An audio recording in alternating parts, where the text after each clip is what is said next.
Good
morning. Second bell time in our class this morning.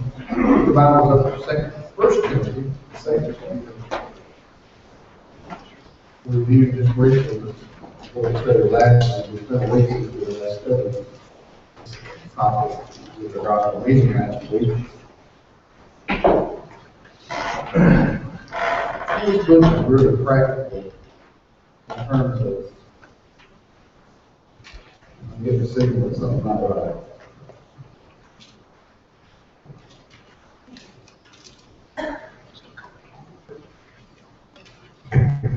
Just tell me, just yell out what's wrong. Step off the map, slide it on that.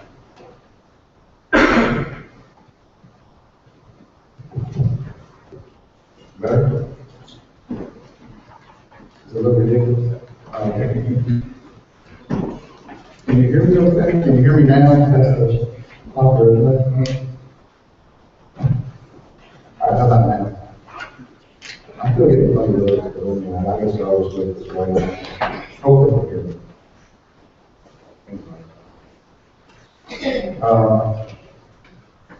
What was it? This is a very practical book. It expresses a lot of things that we need to be thinking about in our daily lives. This is very beginning prayer. Made for all people, especially those that are in authority. I got to think about that a bit. I really appreciate the things that Justin pointed out last week, the things that nailed on the head, and all of this. Just the absolute depravity and the ruthlessness of the leaders who were leading at the time of the Roman Empire. Nero had his own motives. We sometimes get concerned about our leaders, and we rightfully should be concerned about our leaders. It doesn't mean we have to go along with what they do. I don't think we're prohibited from speaking out against things that they do that are wrong. But we still have to respect and pray for them. And I think we have to be careful in how we do it. I see some social media particularly just very rude, very ugly the way that they express their displeasure. Right or wrong way to do it. I don't think sometimes we realize how good we have it. I thought about that in the great CEO's prayer. It made me think about that. We really do have it well compared to people in a lot of other countries. Respect the freedom that we have, who we worship. I mean, some countries don't have anything close to this kind of freedom to exercise their religion. So we need to be thankful for that. Basically, it's asking us to tell us to do that so that we can live a quiet and peaceful life. God is a dignified life. If we look at verse 8, he talks about men in every place should pray, lifting up holy hands without anger. Then he addresses women, several aspects there. The attire, the appearance of a woman, particularly as is addressed here, should be one who professes godliness. Someone looks at you, ladies, and I think that the principle still is in case, the principle still applies to men in many ways, or in all ways. It just says, in fact, it says likewise in verse 9, so it's saying it's kind of the same thing here. When a woman, when a man, or when someone looks at you, they should think godliness. I'll give you examples of something that's happened to me recently. I had an occasion in the last 6 months to see people that I thought were people that I knew all ages. And when I looked at them, I thought, that's so-and-so. But I immediately did an overtake. Because what they had on did not fit the people that I knew. And it wasn't something that was just overtly immodest. It was kind of living on the edge. Kind of getting as close as they could get. In one case, a couple of cases worse than the others. But when I saw them later on, I realized that's not who I thought it was. Because women that I knew professed godliness. I thought that was something that was worth sharing. But we see that the woman is to live a quiet and submissive life, not exercise authority over the man. And he goes back to the very beginning of time, what happened in the Garden of Eden with respect to the sin. Because, and of course, Adam being formed first, then Eve. And Adam not being deceived initially, but the woman was deceived. Of course, Adam participated in that sin and bore the consequences of it as well. And yet, he goes back to that for his argument. A lot of people in the world, they want to say, well, that's cultural for Paul's time, because that's what culture dictated. In reality, his argument's going back to the very beginning. It is not utilizing culture as his means for issuing this instruction. Anyway, just a quick summary. I thought Justin did a really good job of that. In fact, we emphasized the part about the heart. Our hearts is what we have to be emphasizing on. I think we have to be looking for. Things that we need to be working on, what I'm trying to say. Let's go over to 1 Timothy, the 3rd chapter. Now we're going to get into these qualifications for elders and deacons. Now, 1 Timothy is not the only place that we see qualifications for elders, right? We also see that where else? Tithes, of course, tithes. And what we'll try to do here today is try to blend both of those in. This is not going to be an exhaustive or detailed study, but it will be one hopefully that will kind of re-emphasize hopefully what we already know with respect to these offices. I do want to show you something that I think is worth showing here. When it comes to the office of an elder, there are different terms. Now, in our day language, we usually utilize the term elder. And that term is used in the Bible. Because the verses here that will show that here in just a minute with this chart. But there are 4 different terms that we see sometimes used in the Bible. It depends on the translation that you use. The Greek term presbyteros is usually translated elder. It is used in a plural term, presbytery or presbyteron. Sometimes it's called eldership. But that emphasizes the experience, the spiritual maturity of a person, of a man who serves in that role. Episkopos, you can almost see the word episcopal in that, right? The modern day term that we have.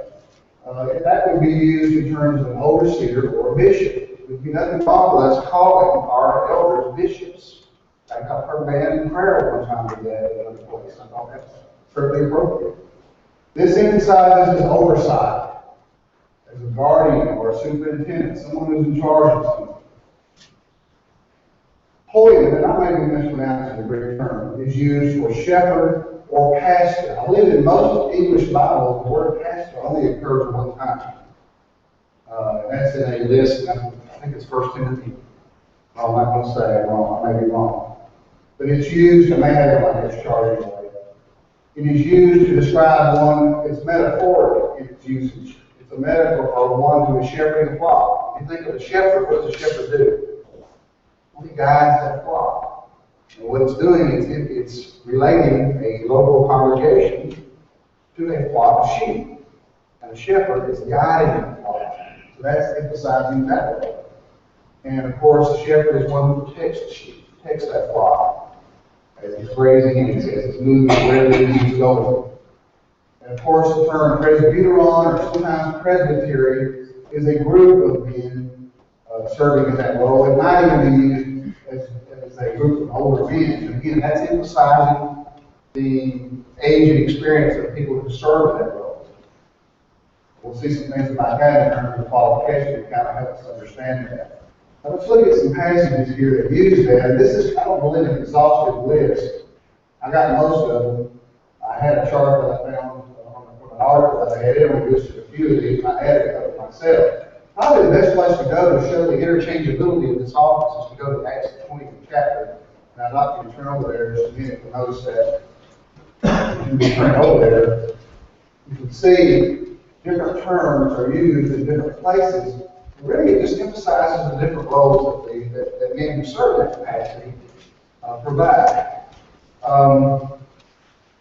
Think of it this way. A person in a job might be a supervisor. He might be called that. He might be a leader. He might be a manager. But the same person serves that role. Well, it's in a similar way, different terms to describe an elder, the office of an elder, or bishop, or shepherd, or pastor, is used very similarly. Again, each one is emphasizing a different aspect of the role they provide. And even in the religious world in general uses the term pastor for one who is the preacher. But from what I see, I don't see many of them enforcing all the qualifications that are listed here, the ones that we'll notice in a few minutes, for pastor. Hope I'm making sense there. Turn over to Acts 20th chapter, or you've probably already done that. I think it's important to point this out. Mainly, I think most of us here understand this, but just because of the confusion in the religious world in general, because of this. Acts 20 and verse 17. Now from Miletus he sent to Ephesus. This is Paul doing this. He called the elders of the church to come to him. And you see in verses 18, he began speaking to them there. Look down to verse 28. Pay careful attention to yourselves and all the flock. And here's this metaphor of shepherd coming into play, in which the Holy Spirit has made you overseers. The term that's used there is this term, right up there, episcopos. All right? And the term, well, I believe shepherd is used there too in one version. To shepherd the flock, or pay attention to it.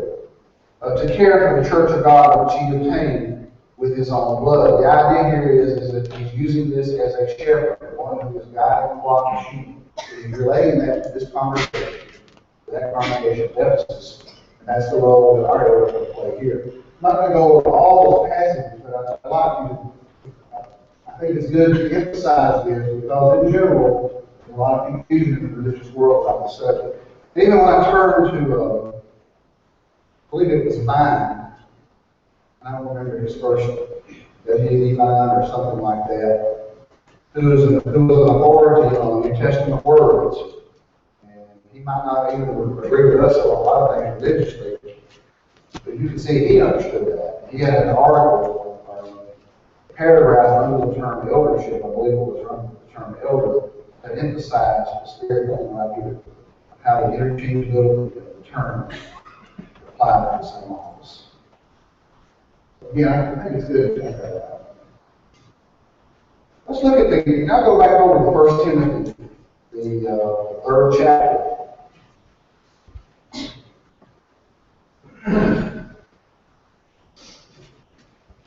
Let's just read the passage. I think a lot of times we'd be well served just to read and listen to it. And then we'll talk about the qualifications. This saying is trustworthy. If anyone aspires to the office of an overseer, he desires a noble work or a noble task. Therefore, an overseer must be above reproach, the husband of one wife, sober-minded, self-controlled, respectful, hospitable, able to teach, not a drunkard, not violent but gentle, not quarrelsome, not a lover of money. He must manage his own household well, with all dignity, keeping his children submissive. For someone does not know how to manage his own household, how will he care for God's church? He must not be a recent convert, or he may be puffed up with conceit and fall into the condemnation of the devil. Moreover, he must be well thought of by outsiders, so that he may not fall into disgrace and to the snare of the devil. Deacons likewise must be dignified, not double-tongued, not addicted to much wine, not greedy for dishonest gain. They must hold the mystery of the faith with a clear conscience. And let them also be tested first. Let them serve as deacons if they prove themselves blameless. Their wives likewise must be dignified, not slanderers, but sober-minded, faithful in all things. Let deacons each be the husband of one wife, managing their house, their children, and their households well. For those who serve as deacons gain good standing for themselves, and also great confidence in the faith that is in Christ Jesus. That's verses 1 through 13. And that discusses those qualifications. We see other qualifications for the elder or the overseer over in Titus, the first chapter. So let's talk about these. It says if anyone aspires to it or desires the office to become an overseer, it's a noble task. It's a good task. It's not going to be an easy task, but it's a noble task. And it says right after the beginning, the person who wants to be an overseer, who is an overseer, must be above reproach. The term is sometimes used blameless. There's nothing that you can blame this person with. There's nothing in his character or nothing that he's done that you would say that are called into question. Doesn't mean that he's been perfect. No one lives perfectly. I'm afraid I've seen in other places that some have almost put this office up to such a pedestal, I'm not sure he'd even be qualified. I knew a congregation one time that had not had elders for years, and they weren't going to get elders because of the way some were treating some of the qualifications to such an extent that I don't know if anybody could qualify. You know, and just sort of someone was picking anything they could find in terms of the person to try to keep someone from getting that role. I believe was part of the problem. Husband, one wife, he must be married. Must be the husband of one wife. I'm not going to go into all the different aspects of what ifs in this class. I think it would be good to do that in some cases, but I don't think we have time to delve into these too deeply in terms of this study. But it's obvious that he must be married. We may have questions about how many times he's been married scripturally, things like that. The person who's never been married cannot serve in this role. Probably the biggest thing we need to take away from this. Again, it goes back to what we were saying a few minutes ago. The religious world views this as qualifications for a pastor when they would not enforce that particular qualification. Does that make sense? They would not. They would think, well, this is a qualification for a pastor, one who preaches, and yet many of them would have pastors where they use it as men who have never been married. So that is obvious in the passage. The next term I have here is temperate. What are some of your other words to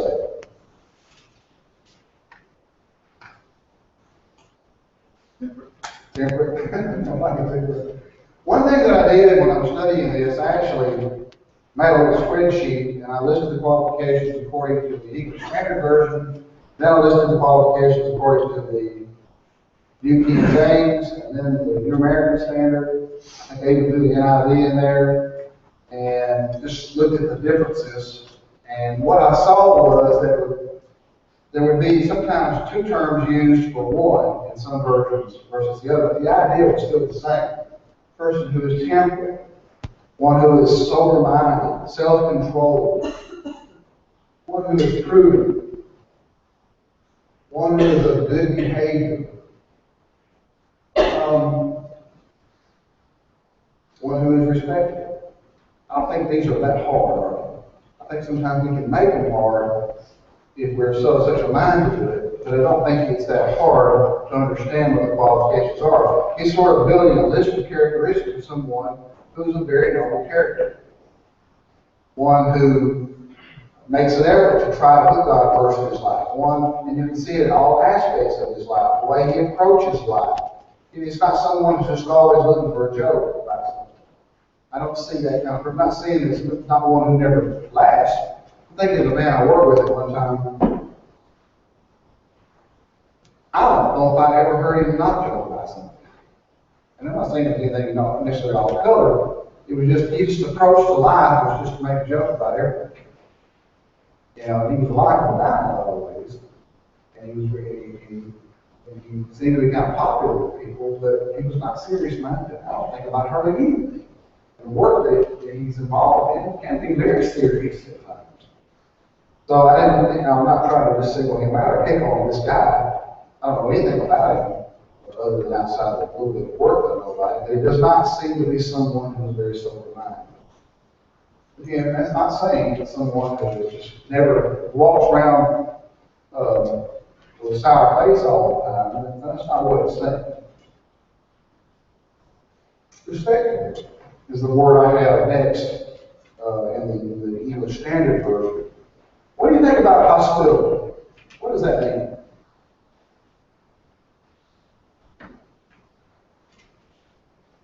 I know everyone in here knows that answer. Does that involve anything to do with your home? Open your home to others, using your home to glory God. Right.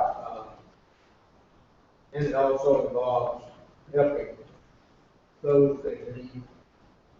Right. If we're the kind of people who never willing to have anyone in their home, if we're the kind of person that never wants to help anybody do anything, then we're probably not meeting these qualifications. Okay. And we must be willing to open up our home. Sometimes it may involve opening our home to strangers and people in need. But it certainly involves being hospitable to someone to help see the needs of others as well. Able to teach. What are your thoughts on able to teach?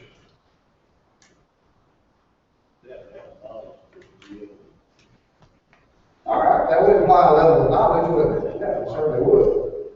It kind of goes to another qualification we'll see here in just a minute about not being novice. This would be a person who has some knowledge, but you might, and that's definitely part of it, but you might be very knowledgeable, but does that necessarily mean you'd be a good teacher just because you have knowledge?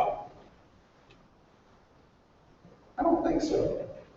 I think this is a special ability. And I've heard people say, well, everybody should be able to teach. Well, that's true. But I don't think that's what this is saying here. Now, this is the idea of someone who has demonstrated some capability in teaching. And it could be privately and publicly. I believe it's Titus. Let's go over to Titus for a second. I believe it elaborates a little bit about that.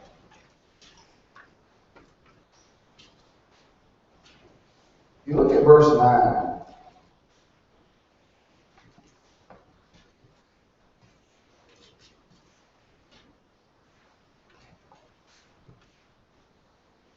He must hold firm to the trustworthy word as taught, so that he may be able to give instruction in sound doctrine, and also to rebuke those who contradict it.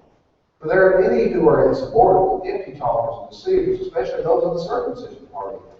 They must be silenced, since they are upsetting whole families by teaching their shameful gain what they ought not teach. And goes and mentions some things about Cretans there, and some other things there with respect to false teachers. I think it's connected with the idea of being able to stand up against those who are teaching false doctrine. I think this involves some ability to publicly teach. And all of our elders here are very involved in teaching. We see them in the pulpit, we see them in classes, and I think all of our elders meet that qualification very well. I've been in places where, this would be years ago when I was much younger, living in another state, part of the congregation, I don't mean to be ugly, but I don't believe one of the men ever taught. And again, I'm not trying to make those people look bad or talk ugly about them or anything, or especially not talking bad about an elder, but that was a situation that was a problem there. And it turned into a bigger problem later on with that congregation. But he must be able to teach. Must be able to teach. Let's go back over. Scott, I'm not Yes, sure sir. that we can say that he has to get up publicly. So that's good, don't get me wrong. But I think a person can teach privately and fulfill this qualification. As a matter of fact, maybe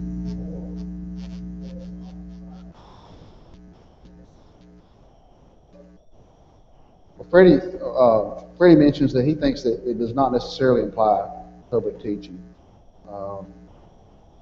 And I certainly respect what he says about that. I'm not going to contradict an elder. That's what I'm teaching about him. I've kind of viewed it to think that it implies that, but maybe that's something I need to think about some more and study some more. So, good comment. But Freddie feels like that maybe he can be even more effective privately in teaching. So maybe I need to think about it a little bit more with respect to my opinion on that subject. But I appreciate you pointing that out, Freddie. Bob?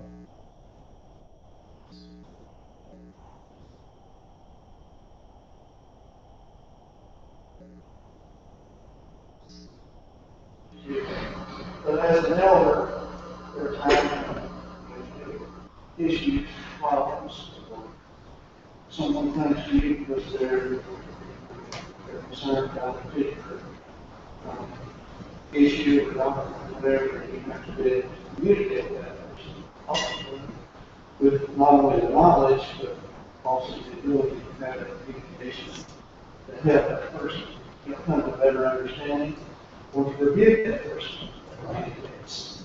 So I think that's part of the reason behind it.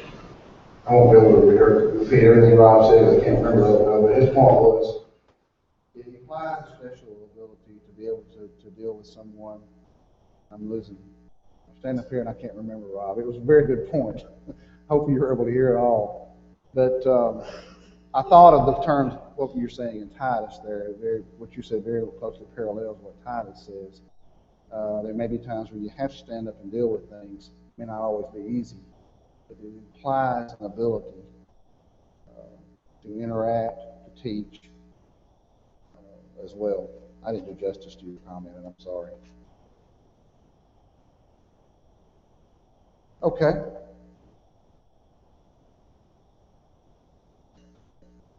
I'm still in Titus. Back over to 1 Timothy.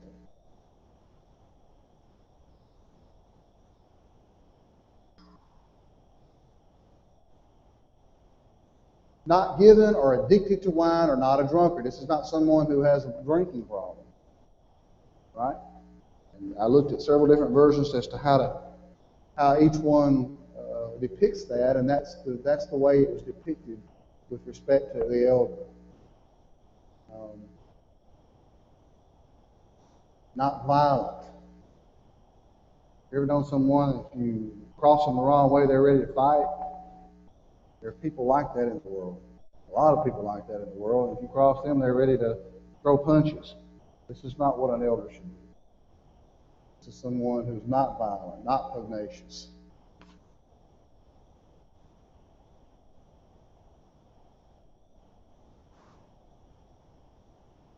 Not greedy for money. Now, depends on which version you read. Some put one place and some put put gentle ahead of lover of money. Some do it the other way. Not greedy for money. You ever known people who are greedy for money? And any way they can get it, pretty much, no matter what method it is, if they have a way to make an extra dollar or get something out of someone, they're going to do it. Whether it be cheat on their taxes, or whether it be take advantage of things at work. Known people like that. That's not to be what an elder is. I think we can know from other passages that should be what none of us should be that way, right? And a lot of these would really be, if we can go to other passages and see that a lot of these are things that all Christians should embody, right? This is a special list created just for this position. Special list just for this position. Gentle. In fact, my version actually balances. Where am I here? It actually, not a drunkard, not violent, but gentle, not quarrelsome. This is someone, again, and it kind of goes back to what we said a minute ago at the bottom of the page. It actually follows this in the English Standard. It'll say not violent, but gentle. Not quick-tempered. Somebody's going to fly off the handle. I know people like that. I think of people that I work with a lot. That's people I see most often during the week. And I know some that are pretty quick-tempered. Go to them with something, and immediately they're going to fly off the handle. And again, that's not to be what an elder should do. Not a lover of money or sordid gain, or not covetous. Again, you see different versions use different ways of expressing the same idea to someone. Again, you think of them, you're not thinking of someone who loves money and just tries to accumulate as much as they can. To someone who doesn't care about those kind of things. Doesn't mean he's not industrious. Doesn't mean he doesn't save and try to take care of it and provide for the future. It doesn't say that at all. The book of Proverbs emphasizes industriousness. So to be one who is prudent with their money and doesn't waste it is something that's a good thing. But we don't want to go too far with that to where the point to money becomes what rules us. People shouldn't think of us as someone who's just consumed with making as much as they can. You know, I'm glad to know I don't know a lot of Christians that way. I was trying to think in my mind, not that I would mention it here. I don't know a lot of Christians that I know. Maybe I don't know everything about them, but I don't think of that many Christians that I know who are just worried about money, want to accumulate as much as they can. And I'm glad to be able to say that. Maybe I'm not running in the right circles, but hopefully it's just because not many do that. One who manages and rules his household well. Let's look at that one in particular. And what I have tried to do here, I have tried to blend Titus's qualifications in with 1 Timothy's. Now, we're not probably going to be able to study Titus in this quarter, but it is relevant because there are details given in Titus that are not necessarily in 1 Timothy that I think we need to think about. He manages and rules his household well. Just look at the different things here that are mentioned. And again, this is a blend between the two lists of qualifications. He has believing or faithful children. Okay? I believe that's in Titus. That's not necessarily in 1 Timothy. But we read that the children of the elder need to be Christians, is what this is implying. Need to be believing and faithful. He keeps his children in submission, under control. His children are not rebellious. Again, and there's some things here that Paul adds here. Look at verse 4. He must manage his own household well, with all dignity, keeping his children submissive. For if someone does not know how to manage his own household, how would he care for God's church? You see the point that he's making there? You know, he's got to have demonstrated, at least if he can't control his house, there's just no way he's going to be able to control or to manage the affairs of the congregation and deal with things that has to be dealt with there, is the point that he's making. I believe there's a little more made. I'm looking over to Titus as well now, Titus 1.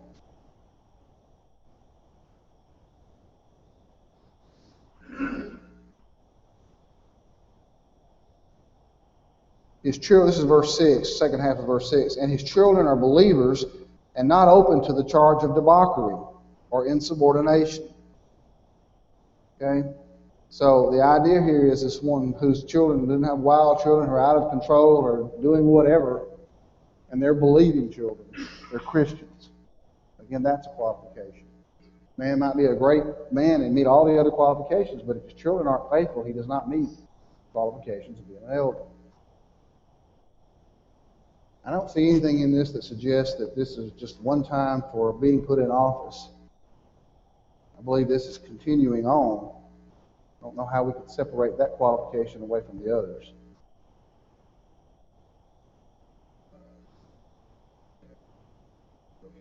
Because this qualification, it would leave a stigma with the elder not being able to control his children more. And a good example of that is when you think of Eli. Yeah. You think of his son, they were right. And it leaves a stigma with Eli, but he was a good man. Yeah. But it's still that association. Yeah, those of you who couldn't hear, I'm sorry, I can't remember this one for some reason. The story of Eli in the Old Testament. One that Eli was a good man in many ways and loved God and was very spiritually minded. His sons were not. And it had a stigma that seemed to follow Eli as well. The Bible makes a point is that he did not restrain his sons. And one of the reasons that God punished Eli in the way that he did, along with his sons, is because he did not restrain them.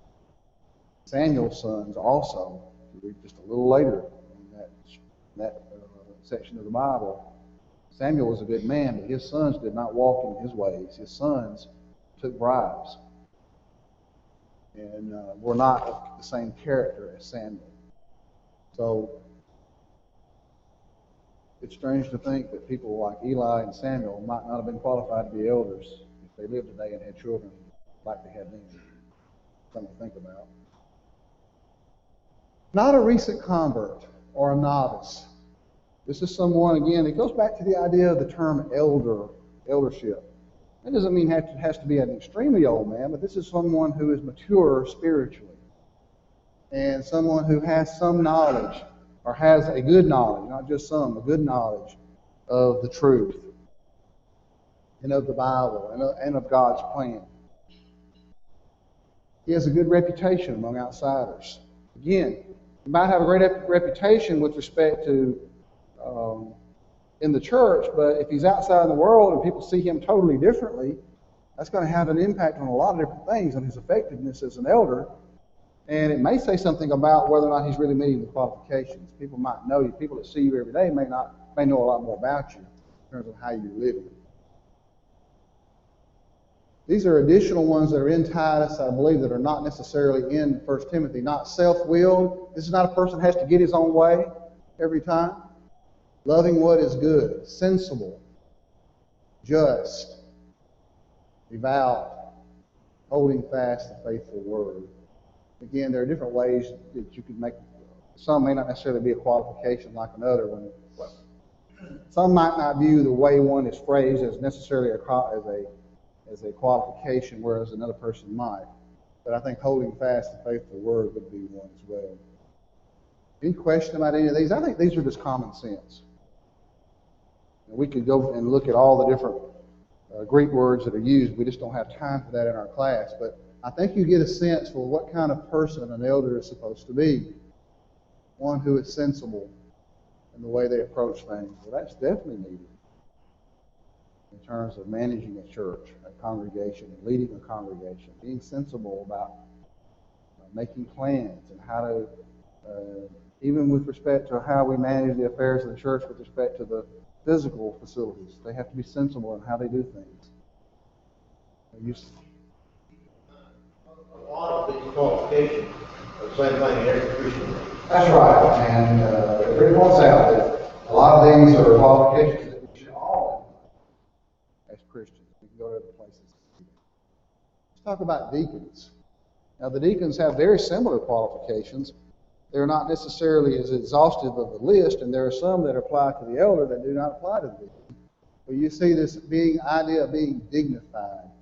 That is one that's applied to all of us in other passages. I thought about that passage one time. One who is dignified in how they act. They're not just out there trying to push the limits of everything and to be noticed. I've known some Christians like that in the past where they just kind of want to get in your face a little bit, kind of push your limits and push your buttons a little bit. And I'm thinking of one particular individual who's now unfaithful completely. He kind of wanted to push everybody's buttons a little bit, just kind of. Well, that was, I think, a lot of his purpose. He's now unfaithful, but he was not very dignified in the way he acted. Reverent. What does it mean to be double-tongued?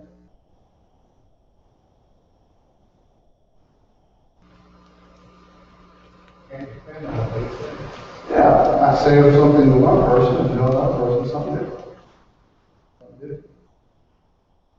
Not addicted to much wine. Again, it's the idea this cannot be someone who has a problem with drinking. Not greedy for dishonest gain. That was one that we saw in the other list, right, for elders. Blameless, same thing. Husband of one wife, same thing we see for elders. There is a slight difference here with respect to the qualification of the deacon with respect to his children and his household. What's that difference?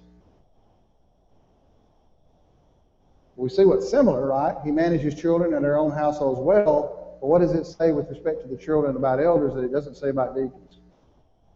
Yeah, it does not say anything about their being faithful or being believers. So there is a difference there. And we can see that with respect to even how we have elders and deacons here. Many would not have children old enough to be believers, as far as the deacons. Now, some of you may wonder about this. I believe, and there's different ways to look at this, but there's a list. He sort of takes a side bar here in a sense, and he mentions some things about their wives. I think, and I believe a lot of people who, if you read commentaries, a lot of them believe that this is referencing the elders and the deacons' wives. They are to be dignified. They're not to be slanderers. They're to be sober-minded and faithful in all things. Again, these are for the wives, and I believe it's for the elders and the deacons. I think he just sort of stops a moment and addresses wives for a second, and then he goes back to talking about deacons because he makes that distinction. And what I did, I actually went back and I incorporated the last few verses with respect to deacons in this list, and then I'm going to jump back and got the qualifications for the wives. I know these are things we're very familiar with, and we have taught a lot over the years, and that's a good thing. Is there any question or any comment anyone would like to make? I know our first bell rang.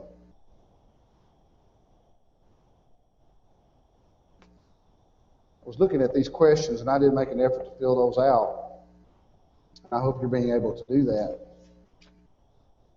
I think we hit most of these questions. Of any of the qualifications it asked, the number 3, which are often overlooked or minimized? What would be your opinion there?